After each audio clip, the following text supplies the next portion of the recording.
আমরা তিনজন মিলে গিয়েছিলাম দীঘাতে, মেয়েকে নিয়ে প্রথম জার্নি। দূরে কোথাও যাওয়ার অপশান আমরা খুঁজিনি, কাছের মধ্যেই অপশান খুঁজেছি, যেটা আমাদের সস্তার দীঘা বলতে পারো, যেটা আমাদের দীঘা। আর পুরীতে যাওয়ার ইচ্ছা আছে মেয়েকে নিয়ে, কিন্তু আরেকটু বড় হোক, যেখানে 8 ঘন্টা জার্নি করতে হবে আমাদের, অনেকটাই কষ্ট হয়ে যাবে মেয়ের জন্য। এটা 3.5 ঘন্টার পথ, এটা ঠিক ছিল।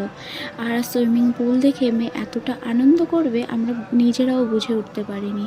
ভেবেছিলাম হয়তো ওর অনেকটা কষ্ট হয়ে যাবে, কিন্তু জানো তো, পৌঁছাতে গিয়ে ও একটুকুও রাস্তায় কাঁদেনি, বরঞ্চ প্রত্যেকটা মুহূর্ত, প্রত্যেকটা সময় ও এনজয় করেছে।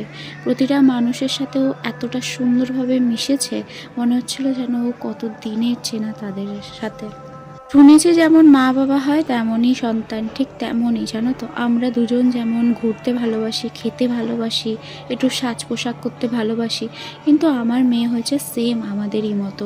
ও আমাদের মতো প্রচুর ঘুরতে ভালোবাসে। তবে এখন অতটা, 1 বছর, বুঝতে পারি না ও ফুডি হবে কি হবে না, তবে এখনও অবধি তেমনও অতটা কিছু খায় না, কিন্তু ও খুব আপ্যায়ন করতে ভালোবাসে, প্রতিটা মানুষের সাথে মিশতে খুব ভালোবাসে। এইটুকু বুঝে গেছি ওর 1 বছর বয়সে।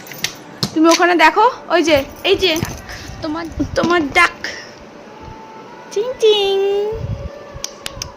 টোটাল দীঘার জার্নিটা ছিল 2 রাত।